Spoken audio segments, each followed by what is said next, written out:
Beauty and the beast. ये कहानी है फ्रांस के एक राजकुमार की जो गांव वालों से कर वसूल करता ताकि वो अपने महल को सुंदर बना सके, बड़ी बड़ी दावतें दे सके। और वो अपनी दावतों में सिर्फ सुंदर लड़कियों को ही बुलाता था।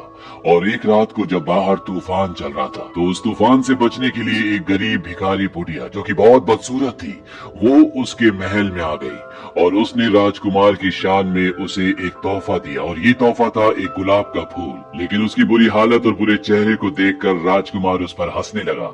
उसने उसके गुलाब के फूल को फेंक दिया। उस बूढ़ी औरत ने उसे बहुत समझाया कि खूबसूरती शक्ल में नहीं होती बल्कि वो इंसान के अंदर होती है। लेकिन राजकुमार शायद उसकी बात सुनना ही नहीं चाहता था। और अगले पल वो बुढ़िया एक खूबसूरत जादूगरनी में बदल गई और उसने उस राजकुमार को एक दरिंदा यानी कि एक बीस्ट बना दिया। हालांकि राजकुमार ने उससे बहुत मिन्नतें की, लेकिन वो जादूगरनी समझ गई थी कि इस राजकुमार के दिल में प्यार है ही नहीं। धीरे धीरे वक्त बीतता गया और जादूगरनी के जादू की वजह से राजकुमार को जितने भी लोग जानते थे सब धीरे धीरे करके भूल गए। दरअसल उस बुढ़िया ने राजकुमार को जो गुलाब का फूल दिया था वो एक जादुई फूल था। और जादूगरनी के श्राप का अंत तभी होगा जब उस गुलाब की आखिरी पंखुड़ी गिरने से पहले राजकुमार प्यार करना सीख जाए और कोई उससे भी प्यार करे। लेकिन गुलाब की आखिरी पंखुड़ी गिरने से पहले अगर किसी ने राजकुमार से प्यार नहीं किया तो वो हमेशा के लिए बीस्ट बनकर रह जाएगा। कई साल गुजर जाते हैं लेकिन उस महल में कोई भी नहीं आता। वहीं पास के गांव में एक लड़की रहती है जिसका नाम बेल है। बेल को किताबों का बहुत शौक है, कहानियां ही उसकी एक अलग दुनिया है। बेल के पिता एक इन्वेंटर है। इसी गांव में एक आदमी रहता है जिसका नाम गैस्टोन है जो कि पहले कभी सिपाही हुआ करता था और वो बेल को बहुत पसंद करता है। वो उससे शादी करना चाहता है पर बेल उसे बिल्कुल भी पसंद नहीं करती क्योंकि वो बहुत एरोगेंट होता है। गैस्टोन किसी भी हालत में बेल से शादी करना चाहता है, उसे हासिल करना चाहता है और इसके लिए वो हर तरह से कोशिश भी करता है, लेकिन उसकी कोशिशों का कोई फायदा नहीं होता। एक बार बेल के पिता कहीं जा रहे होते हैं और रास्ता जंगल का होता है और तभी वो देखते हैं कि उनके रास्ते में बहुत सारी आग जल रही होती है। लेकिन लेफ्ट में एक अलग सा रास्ता जा रहा होता है और बेल के पिता उस रास्ते की तरफ चल देते हैं। वो अपनी घोड़ा गाड़ी में होते हैं और तभी उन्हें भेड़ियों की आवाज आती है। भेड़िए उनका पीछा करना शुरू कर देते हैं। बेल के पिता अपनी जान बचाकर भागते हैं और भागते भागते वो उसी बीस्ट के महल तक पहुंच जाते हैं जहाँ कई सालों से कोई भी नहीं गया। यहाँ महल के अंदर सब कुछ अलग होता है, हालांकि यहाँ पर आग भी जल रही होती है लेकिन बेल के पिता को कोई भी नहीं दिखता। लेकिन जब वो खाने की टेबल देखते हैं तो वहाँ पर बहुत ही अच्छा खाना रखा होता है और वो खाना खाना शुरू कर देते हैं और तभी वहाँ पर जो कप होता है वो उनसे बात करना शुरू कर देता है। और इस बात से बेल के पिता कहते हैं कि मैं तुमसे नहीं डरा, और ये कहने के बाद ही वो वहाँ से भागना शुरू कर देते हैं। दरअसल यहाँ पर बहुत सारी ऐसी चीजें, बहुत सारा ऐसा सामान होता है जो कभी इंसान थे लेकिन जादूगरनी के श्राप के बाद अब ये सब इंसान नहीं रहे। बेल के पिता भागते हुए महल से बाहर आ जाते हैं और वो देखते हैं कि वहाँ पर बहुत सारे सफेद गुलाब लगे होते हैं और बेल ने अपने पिता से गुलाब का फूल मंगवाया था, इसीलिए उसके पिता एक गुलाब का फूल तोड़ लेते हैं और तभी उनके सामने बीस्ट आ जाता है। बेल के पिता ने उसके गार्डन से गुलाब का फूल चोरी करने की कोशिश की, इसीलिए वो उन्हें बंदी बना लेता है। लेकिन उनका घोड़ा भाग जाता और भागकर वो सीधा घर चला जाता है। और जब बेल घर पर घोड़े को अकेला देखती तो समझ जाती है कि उसके पिता कहीं ना कहीं खतरे में है और वो उस घोड़े पर बैठ जाती है। घोड़ा बेल को उसी महल में ले आता है जहाँ पर बेल के पिता बंदी है। ये घोड़ा बहुत समझदार होता है। बेल महल के अंदर जाकर चारों तरफ देखती है लेकिन उसे कोई भी नहीं दिखता। वो वहाँ पर बहुत आवाजें भी लगाती है लेकिन उसकी किसी बात का कोई भी जवाब नहीं मिलता। बेल को यहाँ पर चारों तरफ से आवाजें तो आ रही होती है लेकिन उसे कोई दिख नहीं रहा होता। बेल उस जगह पहुंच जाती है जहाँ पर उसके पिता को बंदी बनाकर रखा है। बेल के पिता उसे बोलते हैं कि ये एक जीता जागता महल है, तुम जल्दी से जल्दी यहाँ से निकल जाओ इससे पहले कि वो तुम्हें देख ले। उसने मुझे उम्र कैद की सजा दी है क्योंकि मैंने एक गुलाब का फूल तोड़ा था। और इससे पहले कि बेल यहाँ से निकलती वो बीस्ट वहाँ पर आ जाता है। बेल उसे देखकर घबरा जाती है क्योंकि बहुत भयानक होता है, पर वो ये बात उस पर जाहिर नहीं होने देती। बेल बीस्ट को कहती है कि मैं अपने पिता से मिलना चाहती हूँ लेकिन वो उसे मिलने नहीं देना चाहता। बेल उससे कहती तुम कितने जालिम हो जो एक छोटी सी गलती के लिए एक इंसान को उम्र कैद की सजा दे रहे हो। उन्होंने सिर्फ एक गुलाब का फूल तोड़ा था और मैंने उन्हें गुलाब का फूल लाने के लिए कहा था। मैं अपने पिता से मिलना चाहती हूँ। बीस्ट कहता है कि अगर एक बार दरवाजा खुला और उसके बाद बंद हो गया तो दोबारा ये दरवाजा कभी भी नहीं खुलेगा। और इसके बाद वो दरवाजा खोल देता है। बेल अंदर जाती है, अपने पिता से मिलती है लेकिन वो अपने पिता को बाहर बाहर धकेल देती है और दरवाजा बंद कर देती है। जैसा कि बीस्ट ने कहा था कि एक बार दरवाजा बंद हो गया तो वो दोबारा कभी भी नहीं खुलेगा, इसीलिए बीस्ट उसके पिता को अंदर नहीं डालता और अब अपने पिता की जगह बेल इस कैद खाने में कैद हो गई है और बीस्ट बेल के पिता को यहाँ से बाहर ले जाता है, वो उन्हें छोड़ देता है। लेकिन अब बेल यहाँ कैद है और जब बीस्ट बेल के आसपास नहीं होता तभी यहाँ पर एक कैंडल स्टैंड और एक घड़ी आती है। दरअसल ये कभी इंसान थे, लेकिन श्राप के बाद ये कैंडल स्टैंड और घड़ी बन चुके हैं, लेकिन ये बात कर सकते हैं, चल सकते हैं। ये कैद खाने का दरवाजा खोल देते हैं और बेल को कहते हैं कि तुम हमारे साथ आओ, हम तुम्हें एक अलग कमरा देंगे, क्योंकि इन सबको ये लगता है कि बेल ही शायद वो लड़की है जो इन सबको श्राप से मुक्त करवा सकती है और ये बेल को एक अलग कमरा देते हैं। और जब ये बात बीस्ट को पता चलती है तो उसे गुस्सा आता है, वो कैंडल स्टैंड को और घड़ी को डांटता है, लेकिन वो कहते हैं कि शायद ये वही लड़की है जो हमें श्राप से मुक्त करवा सकती है, तुम्हें उसे रिझाना चाहिए, तुम्हें उससे प्यार करना चाहिए, जाओ और उसे अपने साथ खाने के लिए इन्वाइट करो। इस बात पर बीस्ट को गुस्सा आता है, वो कहता है मैं और एक चोर की बेटी को अपने साथ खाने पर इन्वाइट करूंगा, ये कभी नहीं हो सकता। लेकिन जब उसके लोग उसे कन्विंस करते हैं तो वो मान जाता है, क्योंकि कहीं ना कहीं उसी की वजह से ये सब के सब श्रापित हुए। वो उस कमरे के बाहर जाता है जिसके अंदर बेल है। बेल यहाँ से भागने की कोशिश कर रही होती है और बीस्ट कहता है कि तुम मेरे साथ खाना खाओगी, लेकिन इसे कोई दरख्वास्त मत समझना। बेल कहती तुम पागल हो क्या, तुमने पहले मुझे कैदी बनाया और अब तुम मेरे साथ खाना खाना चाहते हो। बीस्ट दरवाजे को जोर जोर से नॉक करता है और वो कहता है कि तुम मेरे साथ खाना खाओगी। बेल कहती है कि मैं भूख से मर भी जाऊंगी तब भी तुम्हारे साथ खाना नहीं खाऊंगी। बीस्ट कहता है ठीक है, तो तुम्हारी ये इच्छा भी पूरी होगी, इसे कोई खाना नहीं देगा, इसे भूख से मरने दो। और वो वहां से चला जाता है। बेल ने बीस्ट को जिस तरह से जवाब दिया होता है, यहाँ पर जितने भी लोग श्रापित हैं, जो अब घड़ी, कैंडल स्टैंड, कप प्लेट या पियानो बन चुके हैं, उन सबको ये यकीन हो जाता है कि ये वही लड़की है जो हमें श्राप से मुक्त करवा सकती है। वही दूसरी तरफ भी दिखाया जाता है कि बीस्ट उस गुलाब के सामने जाता है जिसके खत्म होने के बाद वो हमेशा के लिए बीस्ट बन जाएगा। और यहाँ पर दूसरे जितने भी लोग श्राप से अपना रूप बदल चुके, जो कप प्लेट, पियानो, घड़ी या कैंडल स्टैंड बन चुके हैं, वो हमेशा के लिए वैसी बन जाएंगे, वो हमेशा के लिए निर्जीव हो जाएंगे। उस गुलाब के फूल की बहुत सारी पंखुड़ियां टूट के सूख चुकी होती है और बाकी पंखुड़ियां भी बहुत जल्द टूट जाएंगी। वहीं दूसरी तरफ भी दिखाया जाता है कि बेल के पिता वापस अपने गांव, अपने कबीले में पहुंच जाते हैं और वहां पहुंचकर वो सबको बताते हैं कि मेरी बेटी की जान खतरे में है। वहां पर एक महल है जहां पर एक बीस्ट है। उसकी बात पर कोई भी विश्वास नहीं करता, लेकिन यहाँ पर गैस्टोन जो बेल से शादी करना चाहता है, वो उसका दिल जीतना चाहता है, इसीलिए वो बेल के पिता से कहता है मैं तुम्हारी बातों पर यकीन करता हूँ, मैं तुम्हारे साथ चलूंगा। और गैस्टोन और उसका दोस्त बेल के पिता के साथ जंगल की तरफ निकल पड़ते हैं। और जब ये उस जगह पर पहुंचते हैं जहां से बेल के पिता ने दूसरा रास्ता लिया था जो महल तक जाता है, तो वो रास्ता इन्हें मिलता ही नहीं है। गैस्टोन इस बात से पूरी तरह से भड़क जाता है। वो कहता है कि कोई बीच नहीं होता, तुम्हारा दिमाग अब खराब होना शुरू हो गया है। और बातों ही बातों में वो उसे ये भी बताता है कि मैं तुम्हारी बेटी से प्यार करता हूँ, उससे शादी करना चाहता हूँ। इस बात से बेल के पिता कहते हैं कि तुम्हारा ये सपना इस जन्म में कभी भी पूरा नहीं हो सकता। इस बात से गैस्टोन को गुस्सा आता है और वो उनके हाथ पैर बांधकर एक पेड़ के नीचे छोड़कर चला जाता है ताकि भेड़िया उनको मार दे, लेकिन ऐसा कुछ भी नहीं होता। अगली सुबह वहां पर एक लेडी आती है जिसे गांव से निकाल दिया गया है, जिसका नाम एगथा है, और वो बेल के पिता को बचा लेती है।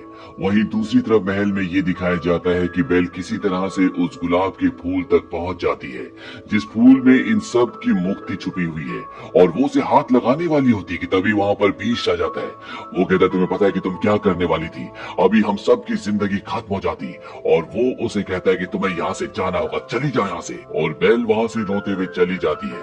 और बेल जब घोड़े से जंगल पार कर रही होती है तभी वहां पर बहुत सारे भेड़िए आ जाते हैं और वो उसे घेर लेते हैं, लेकिन इससे पहले कि वो भेड़िए उसे मार देते वहां पर बीस्ट आ जाता है और वो उन खूंखार भेड़ियों से लड़ता है। हालांकि वो उन सबको भगा देता है, लेकिन वो खुद भी बहुत जख्मी हो जाता है। बेल अपने घोड़े पर यहाँ से जाने वाली होती है कि बीस्ट जमीन पर गिर जाता है क्योंकि वो बहुत जख्मी हो चुका है। और बेल उसके पास वापस आती है क्योंकि उसने बेल की जिंदगी बचाई है। बेल उसे कहती है कि मैं तुम्हें उठा नहीं सकती, तुम्हें खुद ही हिम्मत करनी होगी।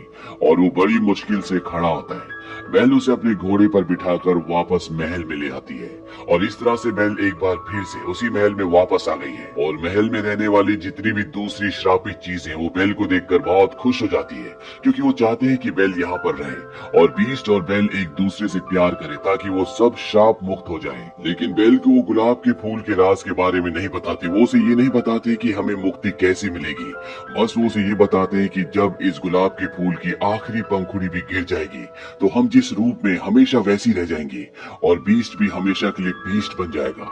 बेल अब बीस्ट की मरहम पट्टी भी करती है और अगली सुबह जब बीस्ट लेटा होता है और बेल उसके सामने होती है तो वो एक शेर पढ़ती है, क्योंकि बेल को किताबें पढ़ने का बहुत शौक है।